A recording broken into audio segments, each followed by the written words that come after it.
Hvaljen Isus i Marija, dragi slušatelji, evo nas u 4. tjednu došašća. I dok se približavamo Božićnoj noći, liturgija nam omogućuje da čujemo priču o događajima koji su neposredno prethodili Spasiteljevu rođenju. Ove nedjelje evanđelist Matej donosi nam navještenje koje je primio sveti Josip. Ovo navještenje Josipu možda je manje poznato od navještenja djevici Mariji, kojeg donosi sveti Luka i koje se spominje na blagdan blagovijesti, kao i svaki dan u molitvi Anđeo Gospodnji. Za nas je ovo prilika da nam se na putu došašća pridruži sveti Josip, za kojega je karmelska duhovna tradicija posebno vezana. Sveta Terezija ovako piše o svetom Josipu. Ne znam kako se može razmišljati o kraljici Anđela, o svemu što je proživjela s djetetom Isusom, a da se ne zahvali svetom Josipu što im je tako mnogo pomogao. Tko ne nađe učitelja koji bi ga mogao poučiti molitvi, neka uzme za učitelja ovog slavnog sveca i neće se izgubiti putem. Sveta Terezija nas potiče da se obratimo svetom Josipu u ime same činjenice utjelovljenja i zdravog razuma. Slijedeći svetu Tereziju, Bosonogi karmeličani su krajem 17. stoljeća ustanovili svetkovinu zaštitništva svetog Josipa. Stoga bismo i mi mogli živjeti ovaj posljednji tjedan došašća pod zaštitom svetog Josipa, izabravši ga za vodiča tim putem. U tu svrhu za početak poslušajmo evanđeoski izvještaj o navještenju Josipu. A rođenje Isusa Krista zbilo se ovako. Njegova majka Marija, zaručena s Josipom, prije nego se sastadoše, nađe se trudna po Duhu Svetom. A Josip, muž njezin pravedan, ne htjede izvrgnuti sramoti, nego naumi da je potajice napusti. Dok je on to snovao, gle, anđeo mu se Gospodnji ukaza u snu i reče: Josipe, sine Davidov, ne boj se uzeti k sebi Mariju, ženu svoju. Što je u njoj začeto, doista je od Duha Svetoga. Rodit će sina, a ti ćeš mu nadijenuti ime Isus, jer će on spasiti narod svoj od grijeha njegovih. Sve se to dogodilo da se ispuni što Gospodin reče po proroku. Evo, djevica će začeti i roditi sina i nadijenut će mu se ime Emanuel, što znači s nama Bog. Kad se Josip probudio da sna učini kako mu naredi anđeo Gospodnji, uzek sebi svoju ženu. Najmanje što se može reći je da je ova objava bila uznemirujuća za Josipa. Pozdraviti dolazak Sina Božjeg u njegov život znači će odustajanje od njegovog osobnog projekta, odnosno odustajanje od oblika kojega je opravdano planirao za ostvarenje svog osobnog plana u svome životu. Svakako u srcu osjeća poziv da bude muž i otac. Ipak nakon posjeta anđela, on će od samoga Boga dobiti način na koji će se njegove želje ostvariti. Bit će muž i otac, ali na sasvim drugačiji način nego što je zamišljao, na još veći način, ljepši, plodniji od onoga kako je zamišljao. Što se nas tiče, tijekom ovih naših duhovnih vježbi rasla i želja za dolaskom Sina Božjega, jačalo je pouzdanje u njegov sigurni dolazak. Međutim, sasvim smo sigurni da će nam doći na način na koji on želi, a ne na način kako smo mi to zamislili. Dakle, u ovom posljednjom tjednu dobro je da Josip bude naš vodič i naš učitelj. Promatrajmo kako sam Josip pristaje na nečuveno događanje u njegovome životu. Prije svega, dok ga anđeo ohrabri, on se pouzdaje u Boga. Ne boj se. Možda se pitamo kakav je to mogao biti strah koji prijeti Josipu, za kojeg nam evanđelist Matej kaže da je čovjek pravedan. Nedvojbeno je da je to što se dogodilo ovoga čovjeka dovelo do odustajanja od najdražih projekata i planova za njegov život, pa čak i od životnoga projekta. Zapravo, ovaj upad Sina Božjeg u život njegove zaručnice navodi Josipa da pristane odreći se ne samo jednog elementa svog života, nego i da se odrekne svog dubokog poziva ili barem slike koju je imao sve do tog trenutka. To je uranjanje u nepoznato koje može probuditi i istinski užas. Od njega se traži da prihvati očinstvo toliko različito od onog što je razborito i predvidio. I mi možemo doživjeti preispitivanje naših malih i velikih osobnih projekata.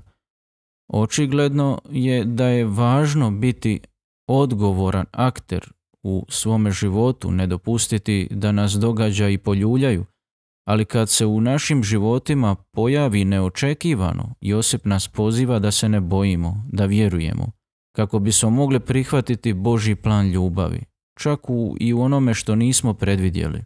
Božanski glasnik tada zamoli Josipa: povedi sa sobom svoju zaručnicu Mariju. Postavši sposoban prihvatiti novost Gospodinova plana, Josip je pozvan surađivati u Božjem djelu. U stvari, uzeti sa sobom, povesti sa sobom svoju ženu ne znači samo primiti Mariju u svoj dom, to znači brinuti se za nju, bdjeti i nad djetetom kojeg nosi u utrobi. Josip će biti odgovoran čuvar svete obitelji, jamac ispunjenja božanskog poziva Marije i njezina sina.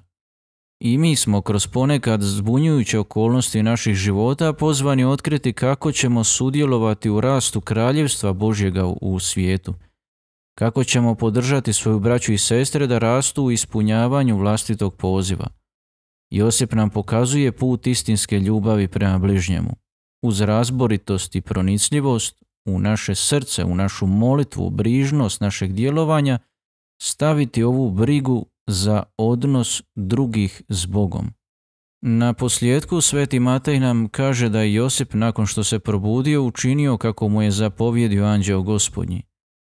To je Josip koji tiho djeluje prema Gospodinovoj riječi, u poniznosti onoga koji ne traži razloge da vrši svoju volju umjesto Gospodinove, nego nalazi svoju radost u djelovanju, u tihom povjerenju prema nečijoj tuđoj riječi, ne svojoj.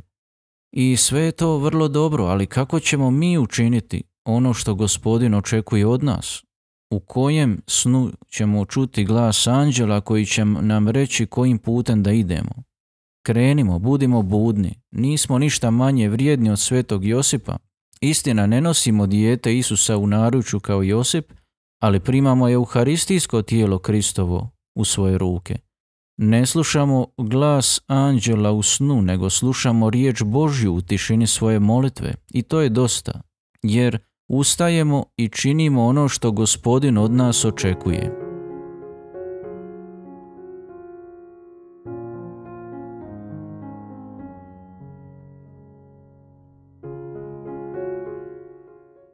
Živeći ovaj tjedan pod zaštitom svetog Josipa, možemo se prepustiti i karmelskoj ikonografiji zaštitništva svetog Josipa. Vidimo primjer toga na pročelju Karmela svetog Josipu u Avili, prvog Karmela koji je utemeljila sveta Terezija, kip svetog Josipa i djeteta Isusa. Doista u Karmelu je od kraja 16. stoljeća pokroviteljstvo svetog Josipa bilo povod za razvoj specifične ikonografije, obilježene dvijema važnim novinama u načinu prikazivanja svetog Josipa s djetetom Isusom. Prva je novost u tome što je sveti Josip slikan ili klesan likom mladića, a ne više likom starca, kao u ikonografiji inspiriranoj apokrifnim evanđeljima. Sama sveta Terezija već je promicala i voljela te prikaze. Budući da je njegova misija, poslanje brinuti se za ženu i dijete, suočit će se s teškim okolnostima. Jasno je da je sveti Josip morao biti u naponu života kako bi najbolje preuzeo ovu odgovornost. Nadalje, u ovim ikonografskim prikazima sveti Josip ne nosi dijete Isusa u naručju.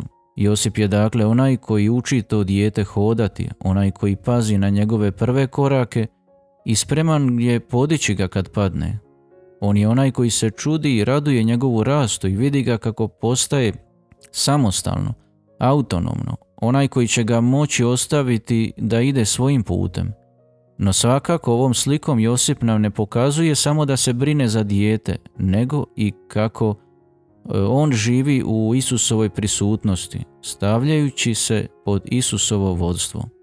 Tako nas uči da se za svakoga od nas duhovni život, zajedništvo s Bogom, u biti sastoji u držanju Isusa za ruku i dopuštanju da nas vodi korak po korak putem koji nikad unaprijed ne znamo.